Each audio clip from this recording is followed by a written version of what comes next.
ایسے بندے بھی ملیں گے جو فرشتوں کا انکار کرتے ہیں، جنت دوزخ کا انکار کرتے ہیں، لیکن آپ کو کوئی ایک بندہ بھی ایسا نہیں ملے گا جو موت کا انکار کرنے والا۔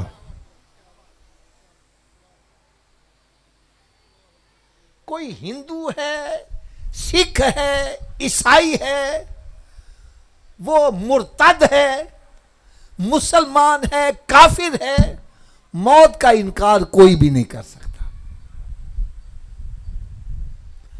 ہر بندہ سمجھتا ہے موت ایک حقیقت ہے، اس نے آنا ہے تو سب چیزیں جواب دے جائیں گی۔ بڑے بڑے ڈاکٹر، بڑے بڑے حکیم، بڑے بڑے طبیب، بڑے بڑے اعلیٰ قسم کے ہاسپٹل،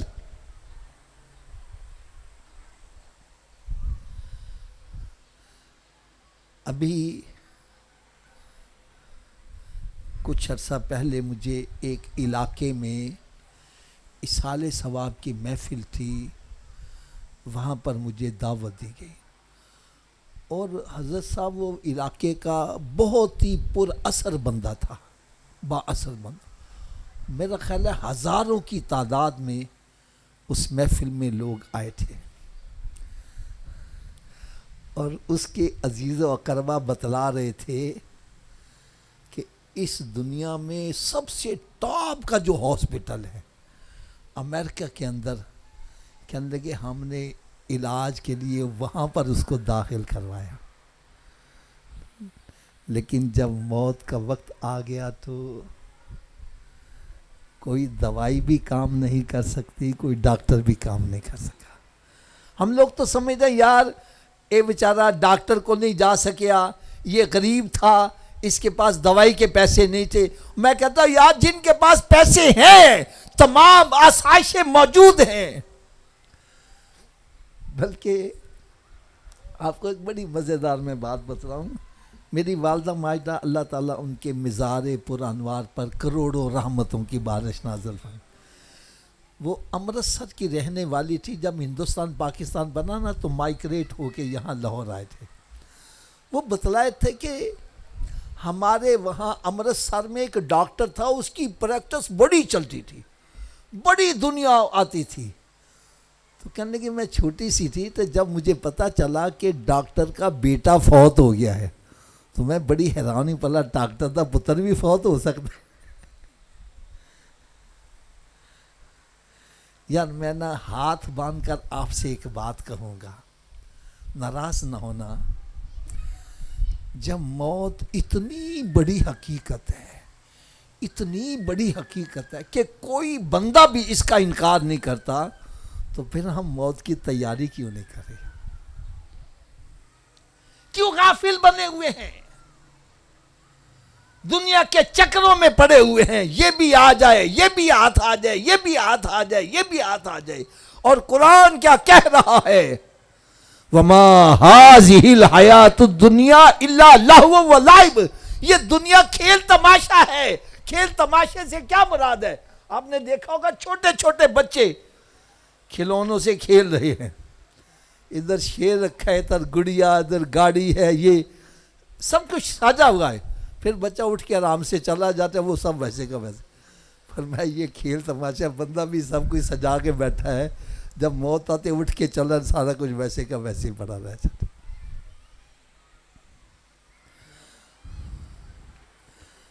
جب موت اتنی بڑی حقیقت ہے، ہم اس کی تیاری کیوں نہیں کرتے؟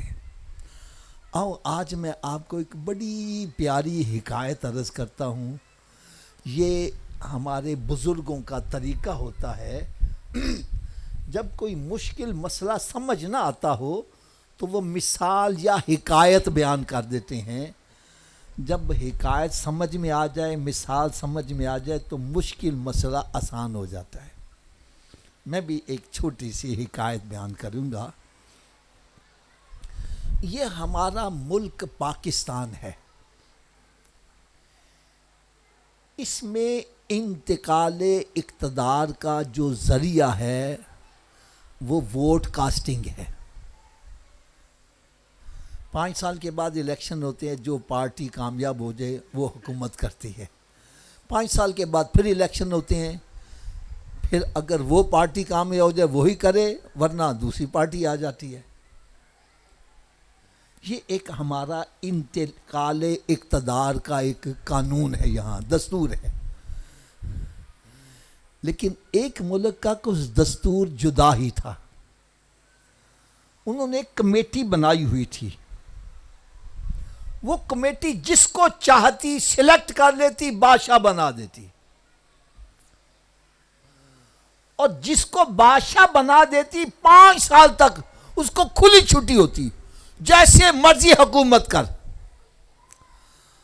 اور جب 5 سال کا پیریڈ پورا ہو جاتا، اس بادشاہ کو اٹھاتے جنگل بیابان میں چھوڑ آتے. وہاں اس کو شیر کھا جائے، چیتا کھا جائے، جنگلی درندے چیر پھاڑ کر دیں، اس کو سانپ ڈس لے، اس کو دوبارہ بستی میں آنے کی اجازت، واپس آ کے پھر نیا بادشاہ بنا لیتے. پھر اس کو 5 سال کا موقع دیا جاتا، پھر 5 سال کے بعد پھر اس کو اٹھا کے جنگل بیابان میں چھوڑ آتے. تو ہوتا یہ تھا کہ جو بھی بادشاہ تخت پر بیٹھا 5 سال تک خوب رنگ رلیاں کرتا، خوب موج میلہ کرتا، رقص و سرور کی محفلیں سج رہی ہیں، شراب کے جام چل رہے ہیں، موجیں اڑائی جا رہی ہیں. لیکن جب 5 سال کا پیریڈ پورا ہونے کو آتا تو اس کے چہرے کی رنگت اڑنا شروع ہو جاتی. اب وہ روئے، چلائے، لوگوں کی منتیں کرے، کوئی اس کے اوپر ترس نہیں کھاتا تھا. اٹھا کر اس کو جنگل بیابان میں چھوڑ آتے، واپس آ کے پھر بادشاہ بنا لیتے. یہ سلسلہ چلتا رہا. ایک بادشاہ عقل مند بھی آ گیا. کون آ گیا؟ اونچی بولو ذرا. میں نے اس کو عقل مند کیوں کہا؟ جب وہ تخت پہ بیٹھا تو اس نے عیاشی فحاشی نہیں کی، شراب کے جام نہیں چلائے، رنگ رلیاں نہیں منائے، رقص و سرور کی محفلیں منعقد نہیں کی، شراب کے جام گردش میں نہیں لایا. اس نے 5 سال کے عرصے میں دن رات ایک کر کے 5 سال کے بعد جہاں پر انہوں نے چھوڑ کے آنا تھا وہاں ایک بہترین شہر بنا لیا. نہ دن کا چین دیکھا، نہ رات کی نیند دیکھی، نہ کھانے کی پرواہ، نہ آرام کی پرواہ. سب کچھ چھوڑ کے اس نے پوری یکسوئی کے ساتھ 5 سال کے اندر یوں سمجھو اس شہر سے بہترین شہر وہاں بنا لیا. جب اس کے 5 سال کا پیریڈ ختم ہونے کو آیا تو اس کے چہرے کی رنگت اڑی نہیں، چہرہ مسکرا رہا ہے، کیونکہ اس کو پتا ہے اب یہ جہاں مجھے چھوڑنے جا رہے ہیں وہاں میری حکومت ہوگی، مجھے اتارنے والا کوئی نہیں ہوگا. یہ حکایت بیان کرنے کے بعد بزرگ فرماتے ہیں بندے تجھے بھی اللہ تعالیٰ نے کچھ عرصے کے لیے اس دنیا میں بھیجا ہے. اگر تو نے اپنی زندگی رنگ رلیوں میں گزار دی، اگر تو نے اپنی زندگی تاش کھیلنے میں، شطرنج کھیلنے میں، گیموں کے اندر، بے حیائی کے اندر، جوا کھیلنے میں، شراب پینے میں، بدکاری میں، ماں باپ کی نافرمانی میں، اللہ تعالیٰ کی نافرمانی میں، اس کے رسول صلی اللہ علیہ وسلم کی نافرمانی میں گزار دی، اپنی من مانی سے گزار دی. فرمایا جب تجھے موت آئے گی تیرے گھر والے تیرے اوپر ترس نہیں کھائیں گے. مجھے ابھی تک ایک منظر یاد آ رہا ہے. علامہ اقبال ٹاؤن میں ہمارے ایک اسلامی بھائی، تقریباً عمر کوئی 16-17 سال تھی، موٹر سائیکل پہ آ رہا تھا، رائے ون روڈ پہ گاڑی کے ساتھ ٹکرایا تو انتقال کر گیا. نوجوان، ہم اس کے جنازے کے لیے وہاں پہنچے تو اب اس کا باپ جس کا لخت جگر ہے، کسی نے کہا حضرت صاحب فلاں بندہ آ رہا ہے تھوڑا انتظار کر لو، کہنے کہ نہیں اب ہم نے انتظار نہیں کرنا، اب لے چلو۔ فرمایا تیرے رشتے دار، تیرے لنگوٹی یار، تیرے جگری یار اب تیرے اوپر ترس نہیں کھائیں گے، تجھے اٹھا کے اندھیری قبر میں دفن کر کے واپس آ جائیں گے۔ اب تیری قبر میں اللہ نہ کرے آگ بھڑکا دی جائے، سانپ اور بچھو بھر دیے جائیں، تجھے واپس پلٹ کر آبادی میں آنے کی اجازت نہیں ہوگی۔ اور اگر تو نے اپنی یہ زندگی اللہ تعالیٰ کی فرما برداری میں، سرکار صلی اللہ علیہ وسلم کی رضا اور خوشنودی میں گزاری، اور اپنی آخرت کی فکر کرتے ہوئے اپنی اندھیری قبر کو جگمگانے کے لیے، میدان محشر کی گرمی سے بچنے کے لیے، جہنم کی آگ سے بچنے کے لیے دن رات لگا رہا، جس کے بارے میں قرآن کہتا ہے والذین یبیتون لربہم سجدا وقیاما، لوگ میٹھی نیند سو رہے ہوتے ہیں، یہ پچھلی رات اٹھ کے آنسو بہا رہا ہے، کبھی قیام کی حالت میں، کبھی سجدے کی حالت میں، نہ یہ دن کا چین دیکھ رہا ہے نہ رات کی نیند دیکھ رہا ہے، یہ سارا وقت اللہ تعالیٰ کی رضا اور خوشنودی میں گزار رہا ہے، کسی کا دل نہیں دکھاتا، کسی کے پاس ظلم و زیادتی نہیں کرتا، ماں باپ کے ساتھ اچھا سلوک کرتا ہے، رشتہ داروں کے ساتھ اچھا سلوک کرتا ہے، وہ سود نہیں کھاتا، وہ رشوت نہیں کھاتا، وہ حرام نہیں کھاتا۔ ایسا بندہ، جب ایسے بندے کو موت آتی ہے اس کا چہرہ کھلا ہوتا ہے، دیکھنے والے کہتا ہے یہ مرا ہوا نہیں یہ سویا ہوا لگ رہا ہے، یار ایسے لگ رہا تھا جیسے ابھی اٹھ کے بیٹھ جائے گا۔ اس کی وجہ کیا ہے؟ اس کو پتا ہے اب یہ جہاں مجھے لے کے جا رہے ہیں وہ قبر تو میرا استقبال کرے گی، قبر میں مجھے سونے آقا صلی اللہ علیہ وسلم کا دیدار نصیب ہوگا، اور میری قبر جنت کے باغوں میں باغ بن جائے گی۔ وہ خوشی خوشی قبر کی طرف جا رہا ہے، ارے اس نے اس قبر کو سدھارنے کے لیے ساری زندگی بسر کی ہے۔ میں اس کے لیے اگر اجازت دو تو ایک چھوٹی سی مثال اور عرض کر دوں، سمجھنے میں بڑی آسانی ہو جائے گی۔ ہمارے عزیز و اقربا، دوست احباب باہر کے ملکوں میں جاتے ہیں کہ نہیں جاتے؟ کوئی انگلینڈ میں ہے، کوئی امریکہ میں ہے، کوئی دبئی میں ہے، کوئی مسقط میں ہے۔ آپ نے ایک بات نوٹ کی ہوگی، وہ محنت مزدوری وہاں کرتے ہیں لیکن جائیداد پاکستان میں ہی بناتے ہیں۔ کبھی آپ کو اتفاق، مجھے تو کافی دفعہ اتفاق ہوتا ہے، گجرات سائڈ پہ جاؤ نا، بڑے بڑے محل بنے ہوئے، بندہ کوئی نہیں، میں کہا یار ہے کہ یہ کہنے لگے جی یہ سب باہر ہوتے ہیں، یہ محل بنائے ہوئے ہیں، سال میں 1-2 مرتبہ آتے ہیں تو بس میرا کہ پھر چلے جاتے ہیں۔ یعنی محنت مزدوری وہاں کرتے ہیں، جائیداد پاکستان میں بنا رہے ہیں۔ ایسا کیوں ہے؟ ان کو پتہ آخر ہم نے پاکستان ہی آنا ہے۔ ارے اللہ کا جو نیک بندہ ہے محنت مزدوری دنیا میں کرتا ہے اور جائیداد جنت میں بنا رہا ہوتا ہے۔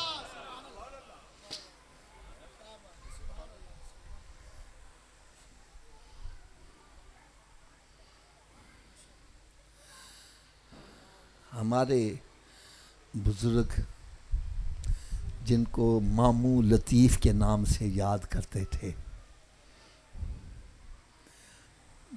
میرا کچھ عرصے سے ان کے ساتھ تعلق تھا، بہت نائس آدمی تھے۔ اور اتفاق کی بات ہے، میاں نوید صاحب اس کی گواہی دیں گے، میرا خیال ہے شاید 1 یا 2 دن پہلے ہم نے یہاں بیٹھ کے اکٹھی افطاری کی، میرے ساتھ بیٹھے ہوئے، اور کسی کے ذہن میں گمان تک بھی نہیں تھا، اچانک اطلاع ملی کہ ان کا انتقال ہو گیا ہے۔ میرا خیال آپ حضرات بھی اس کی گواہی دیں گے۔ ایک تو ہوتا نا بندہ بیمار ہو تو پھر وہ بندہ ذہنی طور پہ مینٹلی طور پر پریپیئر ہو جاتا ہے، لیکن ایسا وہاں پر نہیں تھا، ان کو اچانک موت آ گئی۔ میں ہاتھ باندھ کر ایک بات کہوں گا، اگر ان کو اچانک موت آ سکتے ہمیں نہیں آ سکتی؟ ہم نے آخرت کے لیے کیا تیاری کی؟ یار اصحال ثواب کی محفل کا مطلب یہ نہیں ہے آؤ 2-4 نعتاں سنو، ہاتھ ہلاؤ، لنگر کھاؤ تے مچھاں نوں تا دیندے آ جاؤ۔ ارے یہاں آنے کا اصل مقصد یہ ہے ہم اپنے گریبان میں جھانک کر دیکھیں کہ جس طرح ہمارے لطیف صاحب مرحوم مغفور انتقال کر گئے، ہم نے بھی یہاں صدا، تھوڑا سا اونچی آواز سے بول، آپ میں سے اکثر ان کو جانتے ہوں گے، ایمانداری سے بتلانا، لطیف صاحب انتقال کر گئے، اپنے ساتھ دولت لے کر گئے، کوئی مکان، کوئی کوٹھی، کوئی کار، کوئی بنگلہ، کوئی بینک بیلنس ساتھ لے کر گئے؟ ہم بھی مر گئے تو یہ دنیا کا سامان ہمارے ساتھ، ان کے ساتھ ان کے اعمال ہی گئے ہیں۔ اسی لیے پیارے آقا حضرت محمد مصطفیٰ صلی اللہ تعالی علیہ وسلم نے ارشاد فرمایا کہ بندے کے 3 ساتھی ہیں۔ کتنے جی؟ پہلا ساتھی موت تک کا ہے، دوسرا ساتھی گور تک کا ہے، اور تیسرا ساتھی توڑ تک کا ہے۔ موت تک کا ساتھی کون ہے؟ انسان کی جائیداد، وہ موویبل ہے یا اموویبل پراپرٹی، منقولہ ہے یا غیر منقولہ، جتنی دیر سانس میں سانس ہے اس کے نام بول رہی ہے۔ جیسے ہی بندے کا انتقال ہو جاتا ہے، جائیداد کا بھی انتقال ہو جاتا ہے۔ یار میری بات ذرا دل کے کانوں سے سننا، جس دولت کی خاطر ہم اللہ تعالیٰ کو ناراض کرتے ہیں، اس کے پیارے حبیب صلی اللہ علیہ وسلم کو ناراض کرتے ہیں، جس دولت کی خاطر نماز نہیں پڑھ رہا، روزہ نہیں رکھ رہا، زکوٰۃ نہیں دے رہا، جس دولت کی خاطر حج کرنے نہیں جا رہا، جس دولت کی خاطر قبضہ گروپ بنائے ہوئے ہیں۔ اچھا، قبضہ گروپ میں ہم بھی شامل ہیں۔ ہم پتہ کیسے شامل ہیں؟ ابا جی فوت ہو جائے تو بھائی کہتا ہے بہن سے بہن حصہ چاہیے کہ بھائی چاہیے؟ اگر بہن نے کہہ دیا جی حصہ تے رشتہ داری ختم، اور میں کہا یار تیری وہ بہن نہیں لگ رہا، اور چھڈو حافظ جی بہن کا دی جن نے حصہ لے لیا۔ میں نے کہا یار اس نے ایک حصہ لیا، تو نے رشتہ داری سے نکال دیا، تجھے تو 2 ملے، تجھے تو بارڈر ہی کراس کروا دینا چاہیے۔ شرم نہیں آتی؟ جس کو رب حصہ ہے، تو کون ہے حصہ چھیننے والا؟ قرآن مجید فرقان حمید میں رب تعالیٰ نے ارشاد فرمایا، ان الذین یاکلون اموال الیتامی ظلما انما یاکلون فی بطونہم نارا، فرمایا جو یتیم کا مال ظلمن کھاتے اپنے پیٹ میں آگ بھر رہا ہے۔ وضاحت تو چرغا کھا رہا ہے، مرغا کھا رہا ہے، تو روز بروز کھا رہا ہے، حقیقت میں آگ کھا رہا ہے۔ یہی آگ تجھے دنیا میں جلائے گی، راتوں کو نیند، یہی آگ قبر میں جلائے گی، یہی میدان معاشر میں، یہی جہنم کے اندر جلائے گی۔ میں کہتا ہوں چلو کر لو قبضہ، پورے لاہور تے قبضہ کر لو، مر گئے تو نال کوئی جائے گا؟ سکندر اعظم نے پوری دنیا فتح کر لی، جب موت کا وقت آنے لگا تو کہنے لگا میرا ہاتھ میرے کفن سے باہر رکھنا۔ لوگ کہنے لگے ہاتھ تو اندر ہے، آپ کے باہر کیوں رکھے؟ اس کے شاید میری میت کو دیکھ کر کسی کو عبرت آ جائے، میں نے پوری دنیا فتح کی لیکن خالی ہاتھ ہی جا رہا ہوں۔ ارے خالی ہاتھ ہی آئے ہیں تو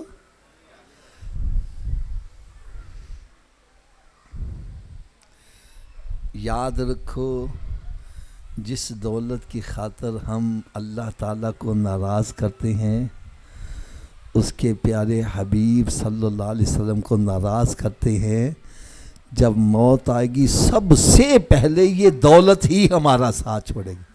اگر سچی بات کہہ دوں، یہ تن کے کپڑے بھی ساتھ، آ جا کے کفن کا کپڑا وہ بھی کسی کو نصیب ہوتا تو کسی کو وہ بھی نصیب۔ آگاہ اپنی موت سے کوئی بشر نہیں، سامان 100 برس کا پل کی خبر نہیں۔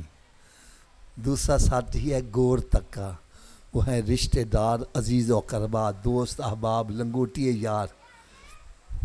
یعنی میری بات بڑی توجہ سے سننا، انسان دنیا میں جتنی بھی ہیرا پھیری کرتا ہے، فراڈ کرتا ہے، چوریاں ڈکیتیاں کرتا ہے، اولاد کے لیے کرتا ہے۔ کسی لیے کرتا ہے؟ اور دوستوں کو راضی کرنے کے شرابیں بھی پیتا ہے، جوا بھی کھلاؤ کرنا، آزار نہ شراب، او مت گھبرا، اسی تیرے نال مران گے، اسی تیرا ساتھ نہیں چھڑیں گے۔ حضرت جی سچی گل دسنا، جدو مر جانے پھر نال مار دینے، پھر کہنے لے چلو کہ بو نہ آ جاوے، کڈو بار۔ میاں محمد رحمت اللہ پتہ کیا فرماتے ہیں؟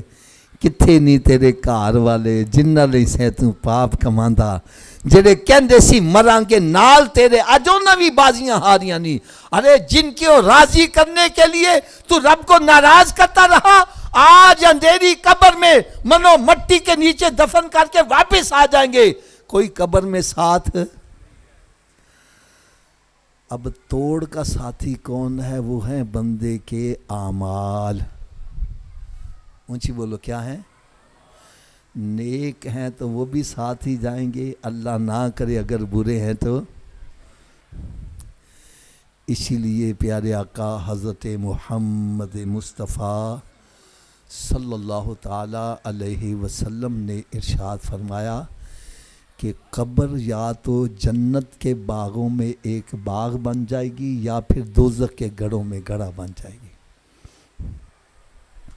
اعمال اچھے کر کے جائے گا وہی قبر جنت کے باغوں میں باغ بن جائے گی، لیکن اللہ نہ کرے، اللہ نہ کرے، اللہ نہ کرے، معاملہ اس کے برعکس ہوا، نہ نماز پڑھ رہا ہے، نہ روزہ رکھ رہا ہے، نہ حلال حرام کی تمیز کر رہا ہے۔ ایسا بندہ جب قبر میں جاتا ہے، قبر کہتی ہے آنے والے تیرا آنا مبارک نہ ہو، تیرے آنے سے پہلے میں مٹی کا ڈھیر تھی، تیرے آنے کی وجہ سے میرے اندر جہنم کی طرف سے کھڑکی کھولی گئی ہے، تو نے مجھے آ کے ستایا، اب میں قیامت تک تجھے چین سے نہیں رہنے بھی دوں گی۔ فرماتے ہیں قبر ایسے کھلتی ہے اور پھر جب آپس میں آ کے ملتی ہے تو بندے کی پسلیاں ٹوٹ پھوٹ کے ایک دوسرے میں پیوست ہو جاتی ہیں۔ یار میں ایک اشارہ کرنے لگا ہوں، اللہ کرے کسی کے دل پر چوٹ کر جائے۔ حضرت صاحب ایک بندہ تندرست ہے، کیا میں نے کہا؟ اونچی بولو۔ رات کو لیٹتا ہے، کروٹ بدلتا ہے، صبح ہو جاتی ہے، رات کے گزرنے کا پتہ، لیکن اللہ نہ کرے اس کے داڑھ میں درد ہو جائے، کان میں درد ہو جائے، گردے میں درد ہو جائے، پھر رات کے میں لنگ دیے، گھڑی کی طرف دیکھ رہا ہے، ایک ایک سیکنڈ کئی کئی سالوں کا لگ رہا ہے۔ یار اصحال ثواب کی محفل پر آنے والوں، میں ہاتھ باندھ کر سب کے سامنے عرض کروں گا، خدا کے لیے ذرا سوچو، اگر دنیا میں اللہ نہ کرے تھوڑی سی تکلیف آ جائے، دنیا کی رات گزارنا مشکل ہو جائے، اللہ نہ کرے اگر قبر میں عذاب آ گیا تو قبر کی رات کیسے گزرے گی؟ دنیا میں تو بیوی کو بلاتا ہے، بچوں کو بلاتا ہے، تو میرا دل بہلاؤ، قبر میں کس کو بلاؤ گے؟ باقی ایک بات میری ذہن نشین کر لو، کوئی مانے یا نہ مانے، کوئی تیاری کرے یا نہ کرے، موت آ کر ہی رہے گی، موت ٹھہری آنے والی آئے گی، جان ٹھہری جانے والی جائے گی، ارے روح رگ رگ سے نکالی جائے گی، تجھ پہ ایک دن خاک ڈالی جائے گی، ارے ہاتھی جیسوں کو پچھاڑا موت نے، کھیل کتنوں کا بگاڑا موت نے، اب قبر میں میت اترنی ہے ضرور، جیسی کرنی، اونچی بولو، جیسی کرنی، as you sow shall you reap, گندم بیج کے کب امب لگ جان، تو گناہاں دا بیج بو کے وہ نیکیاں دا پھل لگ جاوے کہ لگے گا۔ اس حال ثواب کی محفل میں آنے والوں، اس محفل میں آنے کا اصل مقصد یہ ہے کہ ہم سب گریبان میں جھانک کر دیکھیں، اگر مجھے ابھی موت آ جائے میرے عمل کیسے ہے، میری قبر جنت کے باغوں میں باغ بنے گی کہ جہنم کے گڑھوں میں گڑھا بنے۔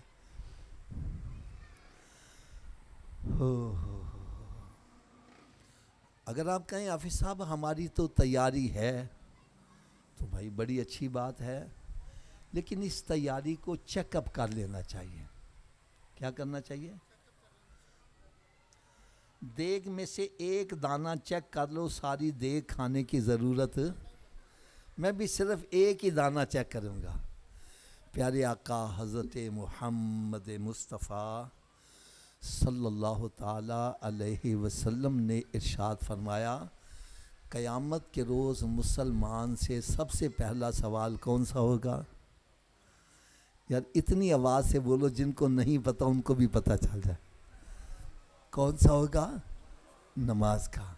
تو میں ہاتھ باندھ کر عرض کروں گا کیا ہمارا پہلا سوال درست ہے؟ اگر پہلے سوال میں ہی اللہ نہ کرے پھنس گئے، اگلے سوالوں کا کیا بنے گا؟ میرا یہ حسن ظن ہے، جتنے بھی آپ حضرات بیٹھے ہیں سب پڑھے لکھے بیٹھے ہیں، کوئی تھوڑا پڑھا ہے کوئی زیادہ۔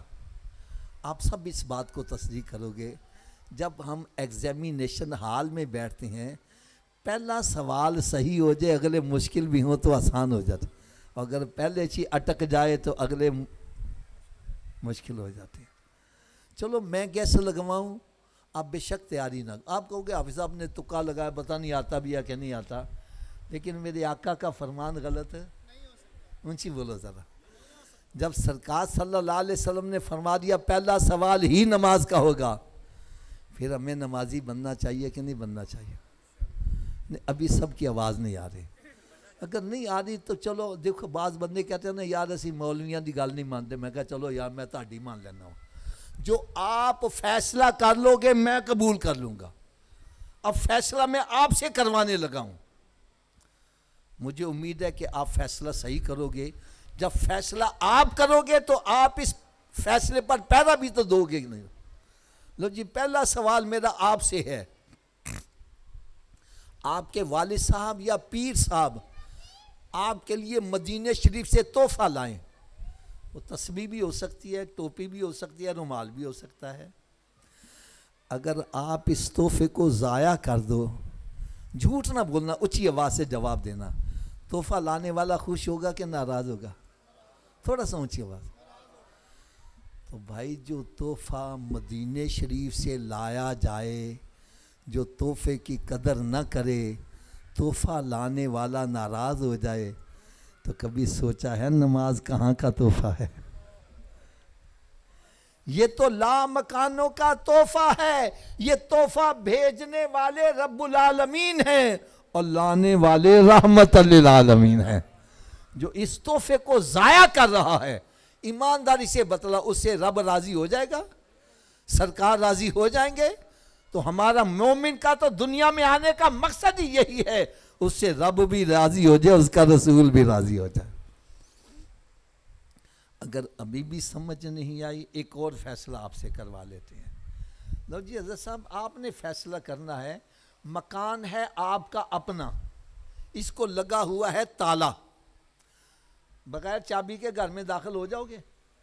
تھوڑا جو اچھی آواز میں، اگر بغیر چابی کے تو اپنے گھر میں نہیں جا سکتا تو بغیر چابی کے جنت میں کیسے چلے جاؤ گے؟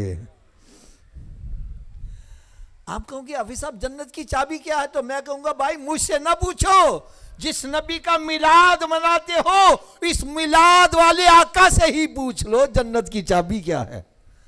میرے آقا صلی اللہ علیہ وسلم نے ارشاد فرمایا الصلاۃ مفتاح الجنہ، نماز جنت کی چابی ہے۔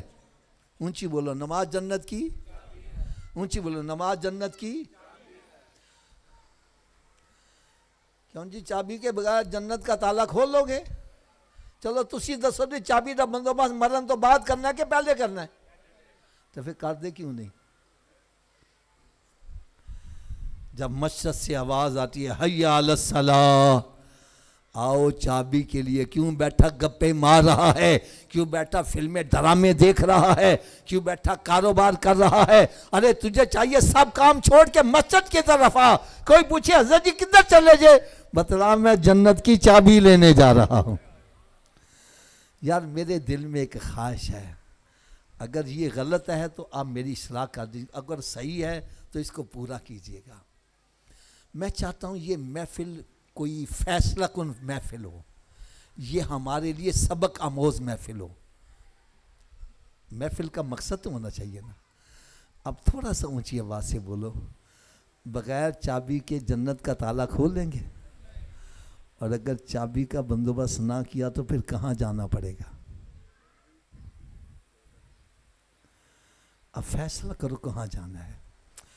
یہاں سے اٹھو، فیصلہ کر کے اٹھو۔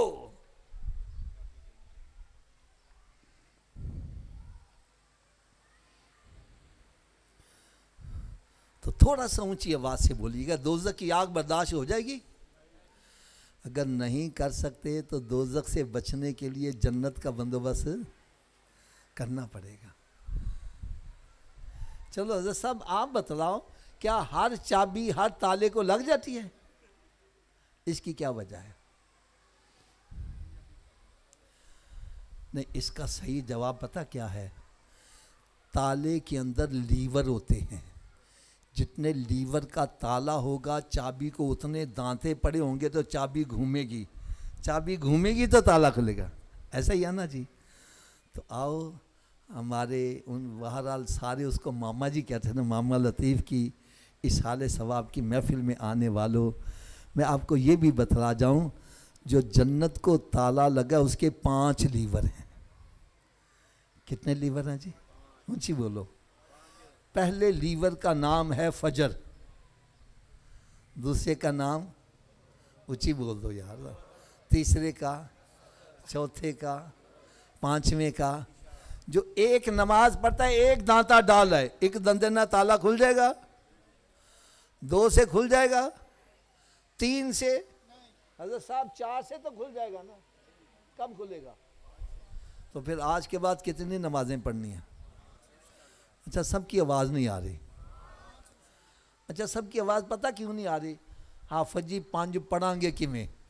تو چلو نسخہ بھی میں دس دینا وا، میرے نسخے تے عمل کرو سارے ہی نمازی بن جاؤ گے، لیکن ایک شرط ہے، نسخہ استعمال کرنا پے گا۔ ایتے حضرت صاحب تسی بھی جان دے جے 10,000 روپیہ ڈاکٹر نو فیس دے کے نسخہ لے آؤ، نسخہ گھر رکھ چھڈو، آرام آ جائے گا؟ کدو آرام آئے گا؟ تو ڈرو نہ، میں تہاڈے کو پیسے نہیں مانگتا، میں فی سبیل اللہ نسخہ دیاں گا۔ استعمال کرو، نمازی نہ بنو، میں تہاڈا مجرم۔ میرا خیال ہے میں نے پڑھنا مشکل ہے نہیں، کر لو گے استعمال؟ تھوڑے اندی آواز آئی ہے میرا خیال۔ لو جی نسخہ صرف اتنا ہے، اگر یہ وجود نماز نہ پڑھے، کیا میں نے کہا جی اگر یہ وجود تو اس وجود کو رب کا رزق نہ کھلاؤ، نہ روٹی کھلاؤ نہ پانی پلاؤ۔ بات بھی میں سچی کر رہا ہوں، جو وجود رب تعالیٰ کے آگے نہیں جھکتا، کیا وہ اس قابل ہے کہ اس کو رب کا رزق کھلایا جائے؟ روٹی سامنے رکھی اپنے منہ میں نہیں جاتی، پکڑ کے لے جاؤ، مت لے جاؤ، یہ روٹی مانگے بولو نہیں پہلے نماز پھر بعد میں روٹی، تو کیا خیال ہے نمازی بن جائے گا کہ نہیں بنے گا؟ تو اس نسخے پر عمل کون کون کرے گا؟ سارے ہاتھ اونچا اٹھا کے بلند آواز سے انشاءاللہ کا نعرہ لگا دو۔ اچھا کئی بندے ہاتھ بھی نہیں چک رہے، وہ کہنے کہ نماز نہ پڑھنی پہ جاوے.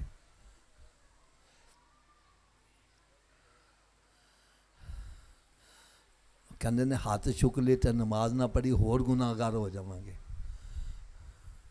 اور بھائی میری بات سنو, بندہ نماز اپنی ہمت سے پڑھتا ہے کہ رب کی توفیق سے پڑھتا ہے؟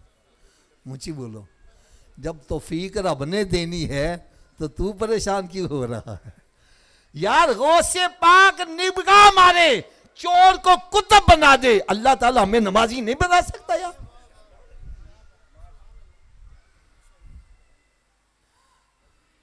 دوسری بات یہ ہے کہ وہ کہتا ہے اوے ہاتھ نہ چکی, کل نماز نہ پڑھی تو اور گناہ گار ہو جائیں گا. اور کل تک زندہ رہنے کی ضمانت ہے کسی کے پاس؟ کیا پتہ آج نیک نیتی کرو, آج ہی موت آ جائے, صبح سرکار کے پہلو میں جنت میں چلے جاؤ یار.